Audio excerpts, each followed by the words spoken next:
Support for this podcast comes from Transform. Recruiting Future is excited to announce a partnership with Transform. Transform brings together people-driven leaders, investors, and innovators across industries and backgrounds with a shared passion for people innovation and transforming the world of work. Transform 2024 promises to be the best yet. You can expect 3 days of powerful content, innovation showcases, probing conversations, hands-on learning experiences, over 300 speakers, and energizing after-hours networking Las Vegas style. So, come and meet me in Vegas on March the 11th through the 13th.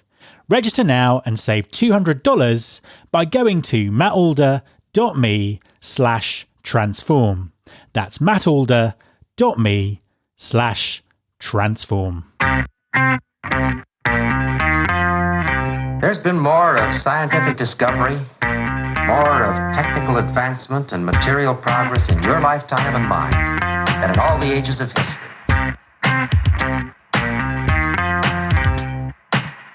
Hi there, this is Matt Alder.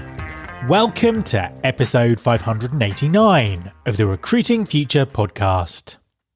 As the debates about the future of talent acquisition rumble on, it's important to really focus on the critical value effective hiring brings to an organisation. Talent remains a key differentiator that drives competitive advantage for a company, and this will be even more true in the future.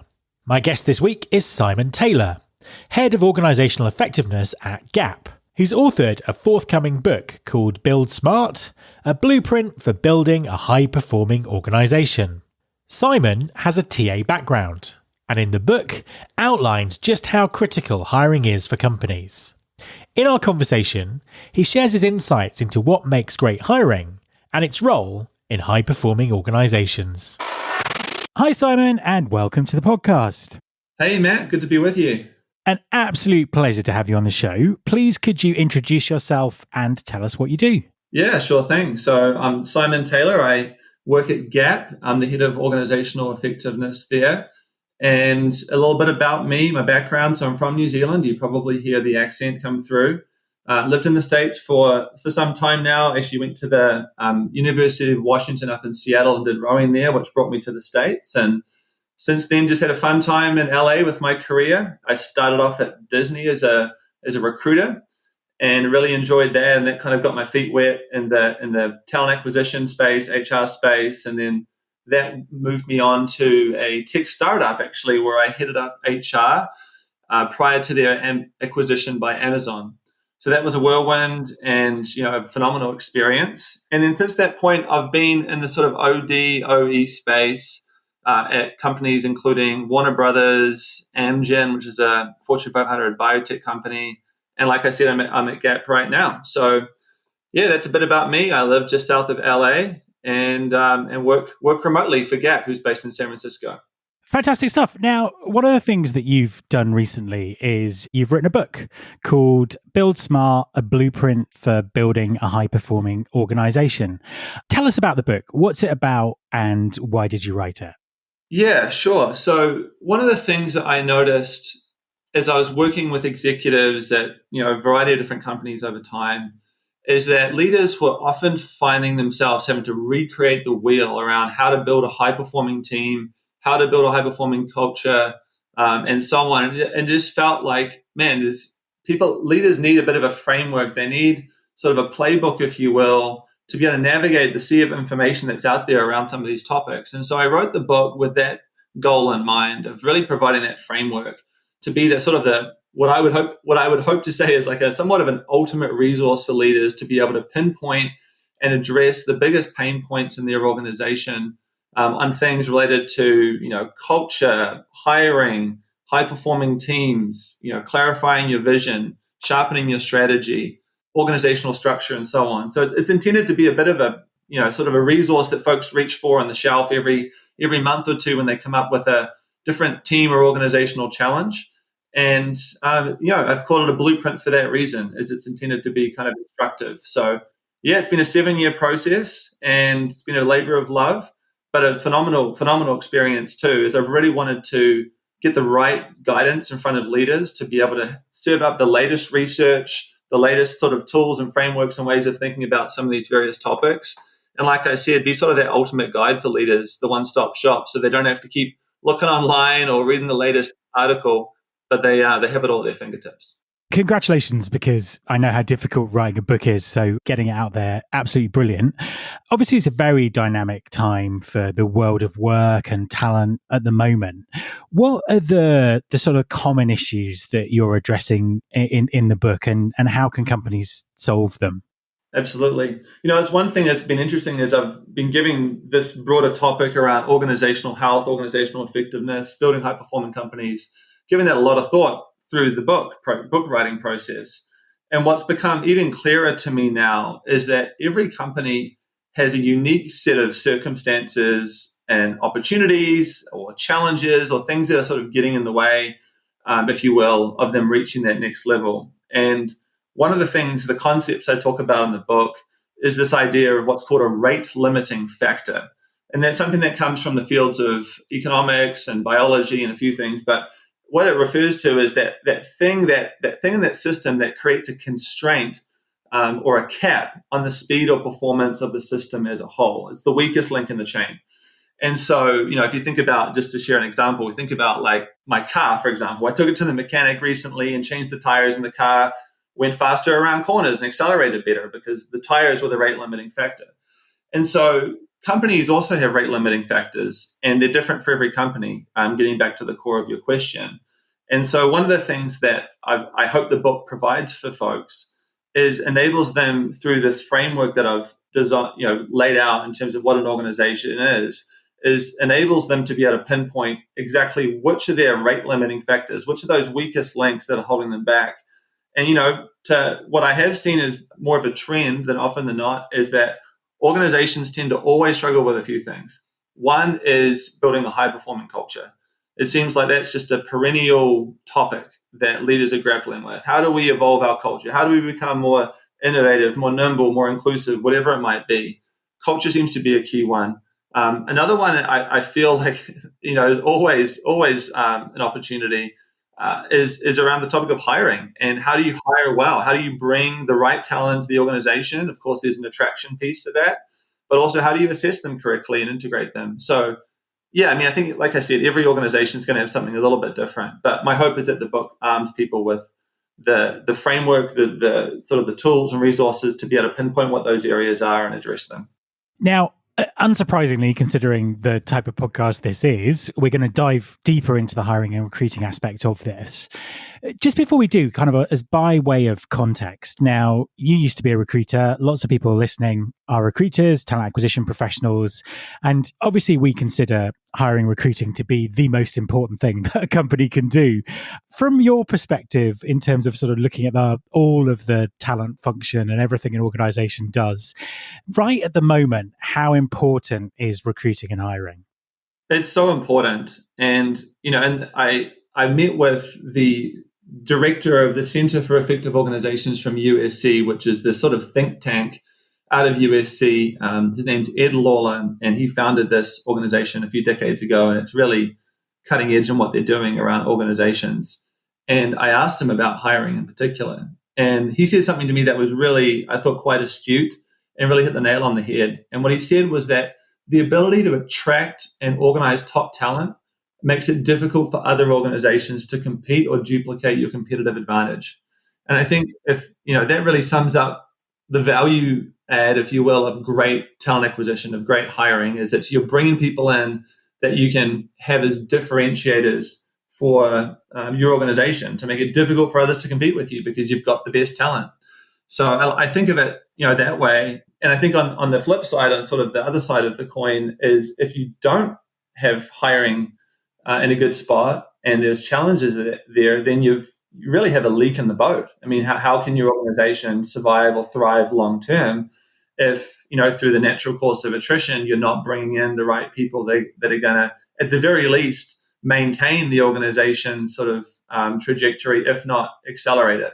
So I think, hiring is one of those things where you don't always see the negative effects of bad hiring immediately.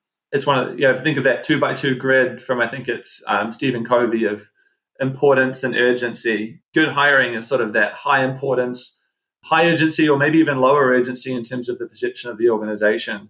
So it really takes required proactive effort to do it right. But I think there's always opportunity to do it better. I love that way of thinking about competitive advantage. That's just so true. And I think that as an industry, we really need to think like that 100%.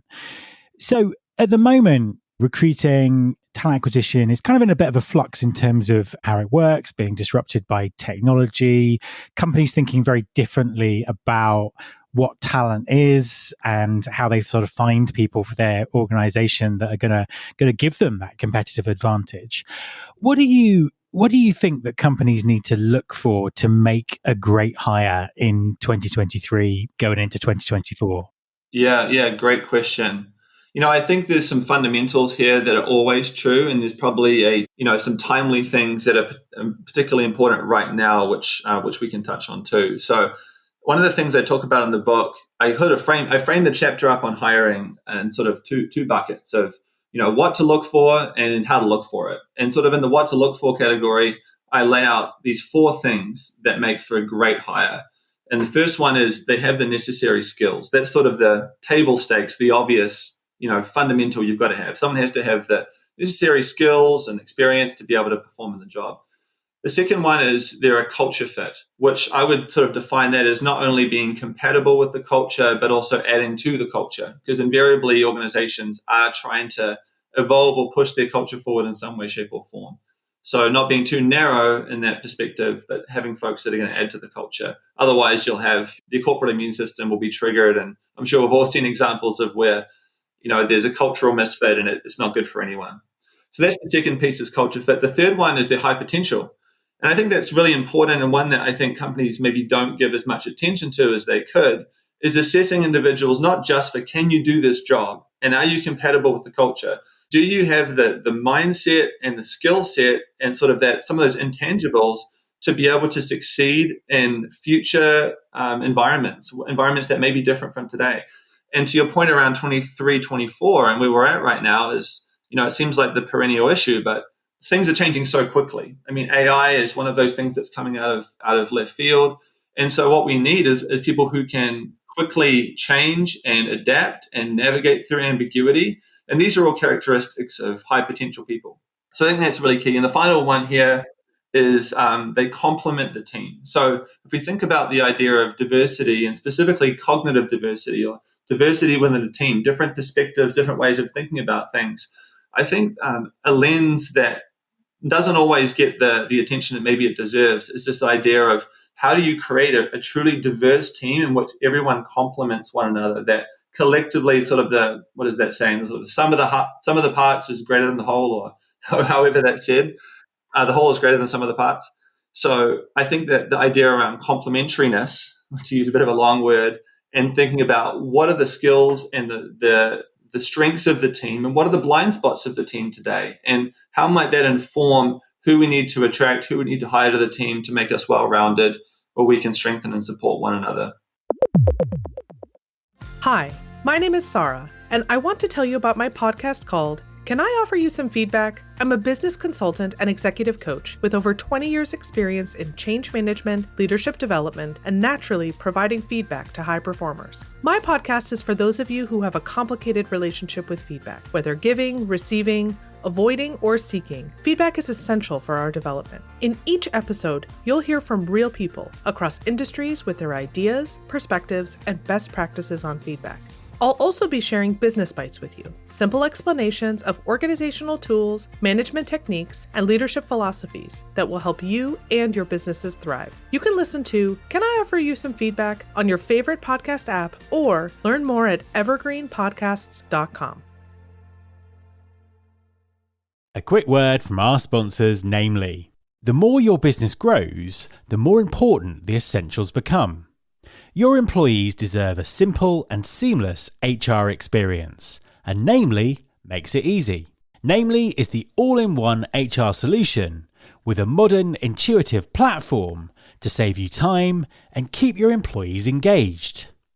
Whether you have 20 or 1,000 employees, Namely's award-winning technology makes your HR, payroll, and compliance needs easy to manage. From onboarding and open enrollment to payroll and time tracking, Namely handles the HR essentials so you can focus on your core business initiatives. You'll save time and gain the data you need to support your employees and keep your company thriving. And Namely is designed with everyday users in mind. Your team can easily navigate Namely's self-service tools to request PTO, acknowledge peers, review pay stubs, and enroll in benefits. There's even a mobile app to keep everything accessible, whenever and wherever your employees need it. Make HR simpler for everyone.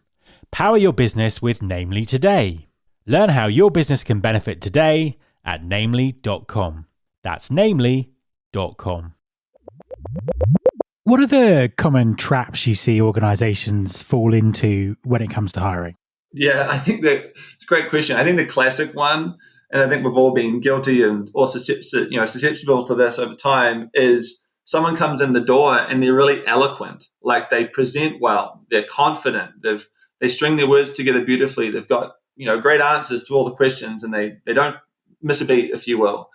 And it was funny because as I was researching a bit around this, because intuitively I felt like, man, that's a proxy or can be helpful to for roles that really need someone to be eloquent, and that's an important characteristic. But again, I think there's a bit of bias there, and we can put too much stock in that. So as I was researching around this, I came across this really interesting sort of concept, I think you would call it, from the field of psychology called the Dunning-Kruger effect.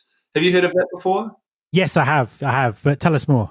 Yeah, so the Dunning-Kruger effect is essentially, if you think of it sort of like this, a chart in which has a sort of a sharp rise on one end and it's sort of a big dip, it goes down to a low point, then comes up again. That represents someone's confidence. And so what the concept basically lays out is that someone who is not very competent will have an inflated sense of confidence because they don't know what they don't know. And so you have someone that's sort of this inept newbie, to put it bluntly, who feels like, man, I understand this topic, I've got a point of view, and they just don't know what they don't know. So they're uninformed in their optimism and their confidence. Whereas those that maybe have a bit more of a sort of moderate level of competence, who have sort of been in the trenches for a while, they know enough to know they don't know it all. And they know who the experts are and the gap between them and the experts. And so their confidence is a bit more moderate. And then at the end of the spectrum, you've got those that truly are experts and their confidence is in line with that. And so it's kind of an interesting thing to think about that as a possible heuristic or tool to consider, wow, this person's really confident that I'm interviewing. Is it because they're an expert, or is it because they maybe have an inflated sense of confidence because they actually have low competence, which is a bit ironic. So I think that's an important sort of trap to consider. There's one or two others I talk about in the book as well. One of them is around sort of the classic thing that I think underpins a lot of challenges when it comes to diversity and inclusion is affinity bias. We tend to like, as humans, people that share similar values, that are like us, they have similar skill sets, maybe similar background, and you unintentionally can hire a clone of yourself. And that's problematic from a diversity standpoint in terms of complementary perspectives and really strengthening the team. So I think that's a trap to watch out for, in addition to placing too much value on eloquence. And maybe the third one I would offer up would be this idea around having a narrow perspective on intelligence. And I heard this when I was working with the CFO of Warner Brothers, and she shared this concept with me that was at the time was a new concept, and it really stuck with me. And it is based on some research from, I believe it's Robert Sternberg from Cornell University. And what he has found through his research is that there's 3 different types of intelligence. And we all possess all of them in some way, shape, or form, but we rarely will be highly intelligent in all 3. And so the 3 are creative intelligence, analytical intelligence, and practical intelligence. So creative intelligence being the ability to be really creative, come up with good ideas. What are those innovative solutions and novel ideas that are going to make an impact in the organization? So creative intelligence. The second one, analytical intelligence, the ability to be able to assess different ideas. What's the right course of action? What's the pros and cons? How should we think about designing an effective solution that gets maybe a little more into the analytical, detailed side of things? And then the third piece, practical intelligence. I'm sure we've all seen these where there's people who just, you give them a task and they figure it out. They blow through the red tape where they need to and figure things out. And they've got this practical intelligence that enables them to think on the spot, come up with innovative, practical, pragmatic solutions and make things happen. And so that was a fascinating concept for me when I first heard of it, thinking of intelligence in maybe a broader way than what we have been brought up to think of when it comes to intelligence. And I think that has a lot of relevance when it comes to hiring and thinking about who's the right fit for the team, and going back to that point around complementing the folks on the team that we have today and building different kinds of intelligence and different capabilities. I think that's really interesting. And what you really highlight there is just how difficult hiring is in, looking for kind of all of these things, not falling into these traps, and I've seen great organizations make all of the mistakes that you've just talked about. So how can we deal with that? I mean, what does a great hiring process look like? Great question. It's funny. I was talking with the head of talent acquisition for a Fortune 500 company, and I won't say which one, but head of talent acquisition. And I was asking her about just the general competence level of hiring managers. And her response to me was, everyone thinks they're an expert in hiring. And of course that, and the hidden message there was they're not, right? They're not an expert in. But that's a problem, because if you have people thinking that they know something, there's a saying, I forget who it's from, it's an old Greek philosopher. It's impossible for a man to learn what he thinks he already knows. So if you think you're an expert, sort of that, you've got a fixed mindset potentially, and you're not going to be open to learning. So I think that is a real key problem, and we can talk about process, but I think a fundamental problem to really grapple with is how do we upskill our hiring managers? And part of that, I think, by virtue of a well-designed, learning experience, training, whatever it might be, will be helping them see, what the opportunity is and what they could learn. I think back to my previous point. But I think we've really got to help hiring managers hire well. Like you said, it's not easy. It's an art and a science. And I think we do the organization a great disservice if we don't have strong hiring practices in place. And I think that the barrier to consider and to overcome when it comes to this is organizations' capacity and sort of the sense of, everyone has conflicting priorities and different things going on. So I think from a change management standpoint, it's really important to secure the sponsorship of the head of HR and other senior leaders to say, this is an important priority. We need to hire well because that's going to support our strategy. And so therefore, to do that, we need to train our hiring managers and invest the time. And it can't just be a quick 20-minute e-learning. It needs to be immersive. It needs to be multifaceted. And we need to make sure we're actually building capability and can verify that with data. So I think that's like a fundamental thing I would sort of mention, Matt. I can go into process if that would be helpful, but I'm conscious I don't want to go beyond, to have too long of an answer here. I think it would be good to talk about process a little bit, but I think what would be interesting is what you talk about there in terms of getting that stakeholder buy-in to make those changes. I know that there will be people listening, screaming in agreement, but struggling to make that happen in reality. What advice would you give people to get that buy-in, to make the organization really appreciate the importance of what they're doing and invest the time and resources to do it properly? Yeah, it's such a good question.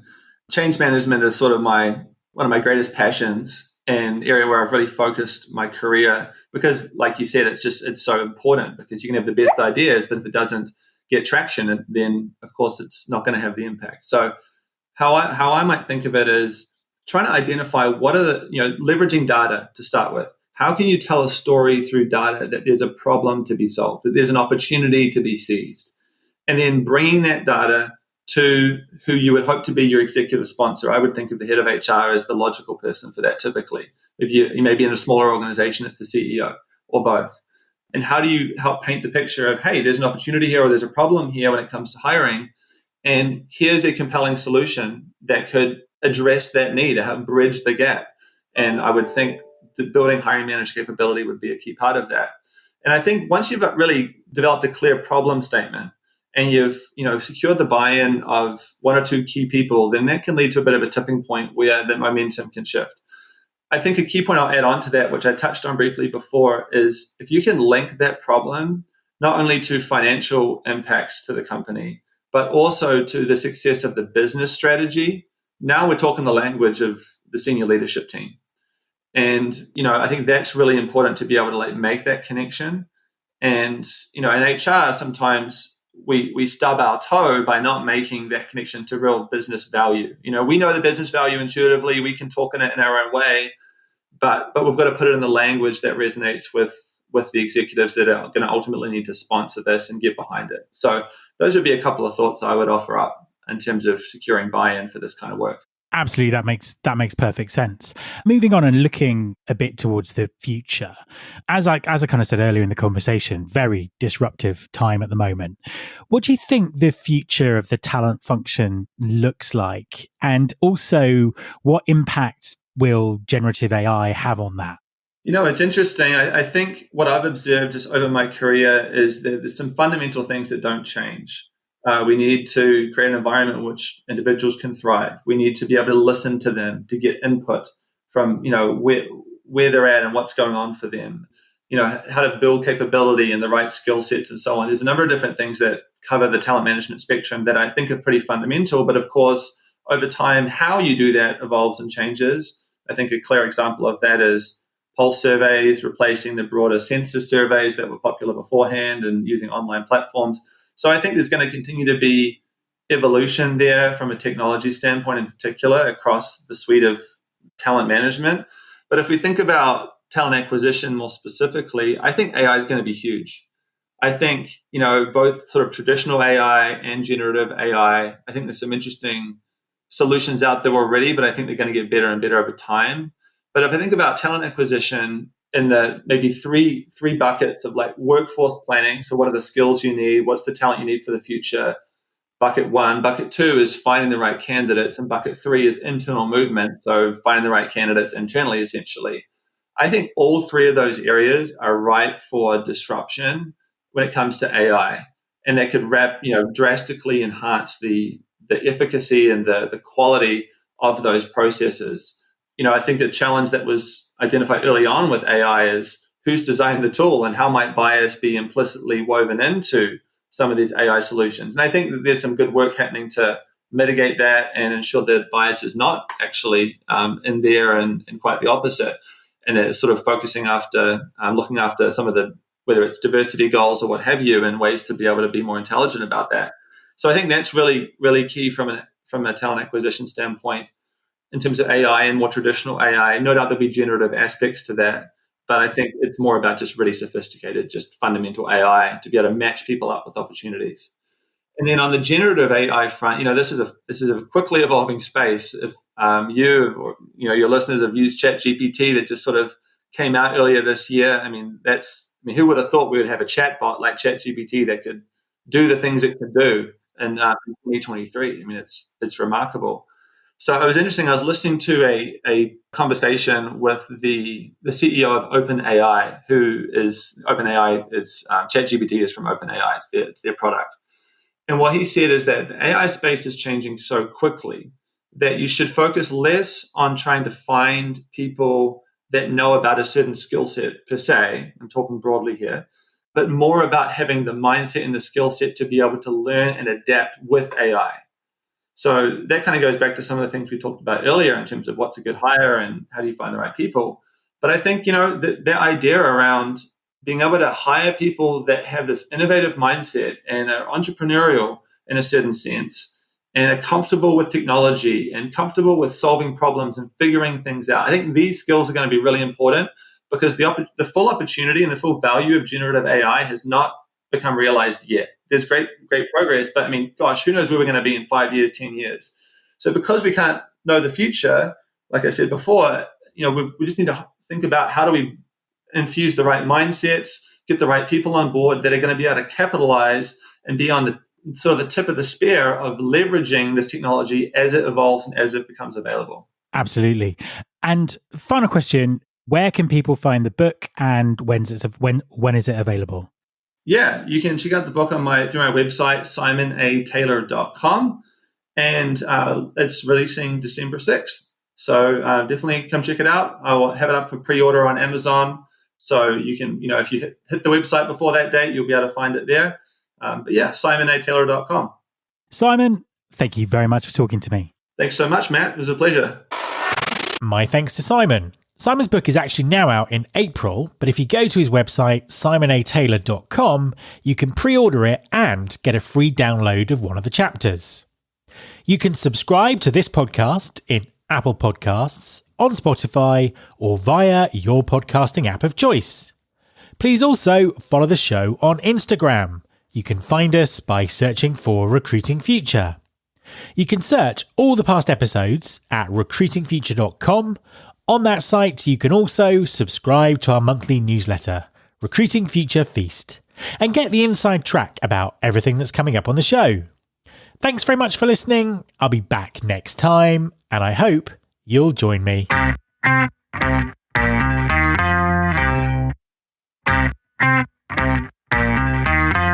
This is my show.